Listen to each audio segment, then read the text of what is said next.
আমাদের প্রতি বছর মানুষের প্রতি একটা কমিটমেন্ট থাকে, বিশেষ করে যেহেতু ডায়মন্ড হারবার লোকসভার আমি নির্বাচিত সাংসদ এবং গত বছর থেকে আমরা, গত বছর বলা ঠিক না, তার কারণ এই বছরই টেকনিক্যালি আমরা স্টার্ট করেছি, কিন্তু সেবাশ্রয়ের এটা দ্বিতীয় অধ্যায়, যেটা আমরা আজকে মহেশতলার মাটি থেকে শুভ সূচনা করলাম। যে ক্যাম্পের ভিতরটা আপনারা একবার ঘুরে দেখুন যে কি কি পরিকাঠামোগত ব্যবস্থা এবং প্রত্যেকটা আলাদা ডিপার্টমেন্টের অর্থোপেডিক্স থেকে শুরু করে, কার্ডিওলজি থেকে শুরু করে, নিউরোলজি থেকে শুরু করে সব বিভাগের আলাদা স্পেশালিস্ট ডক্টর, এবং সেখানে চেম্বার ওয়াইজ আমরা ভাগ করে দিয়েছি যার যা সমস্যা হবে, এবং ব্লাড রিপোর্ট থেকে শুরু করে serology test, USG, ECG, breast cancer থেকে শুরু করে যেখানে যার যা প্রয়োজনীয়তা থাকবে আমরা আমাদের সীমাবদ্ধ সামর্থ্য অনুযায়ী প্রত্যেকটা টেস্টের ব্যবস্থা করেছি। এবং তাছাড়া যা ওষুধপত্রের ব্যবস্থা আমরা করেছি, ডাক্তারবাবুরা যেরকম উপদেশ দিচ্ছেন, যদি কারোর 7 দিনের কোর্স থাকে, 10 দিনের কোর্স থাকে, 15 দিনের কোর্স থাকে, পুরোটাই যত দিনের ওষুধ তাদের প্রয়োজনীয়তা থাকবে, দরকার পড়বে,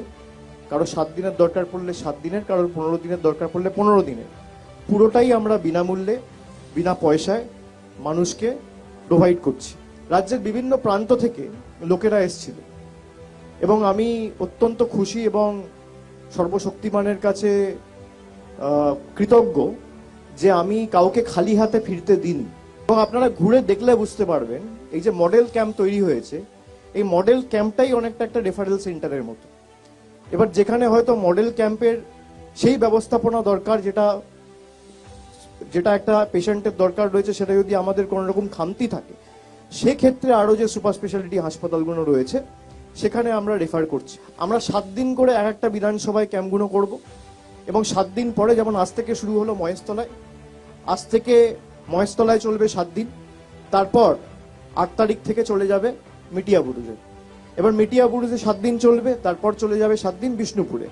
বিষ্ণুপুরে বজবজে, বজবজের পর চলে যাবে বিষ্ণুপুরে, বিষ্ণুপুরের পর চলে যাবে সাতগাছিয়া, সাতগাছিয়ার পর চলে যাবে ফলতায়, একদম শেষে আমরা করব ডায়মন্ড হারবার। এবং 22 তারিখ এই কর্মসূচি শেষ হবে, 23 তারিখ সরস্বতী পুজো, আর 24 তারিখ, 25 তারিখ, 26 তারিখ, 27 তারিখ, 28 তারিখ, এই 5 দিন টানা, একদিন গ্যাপ দিয়ে, খালি সরস্বতী পুজোর দিনটা সবাইকে ছুটি দিয়ে, মধ্যেখানে 25শে ডিসেম্বর, 31শে ডিসেম্বর 2-3 দিন গ্যাপ আছে, এছাড়া টানা 2 মাসে কর্মসূচি চলবে। এবং যে 5 দিন আমি বললাম, 24, 25, 26, 27, 28,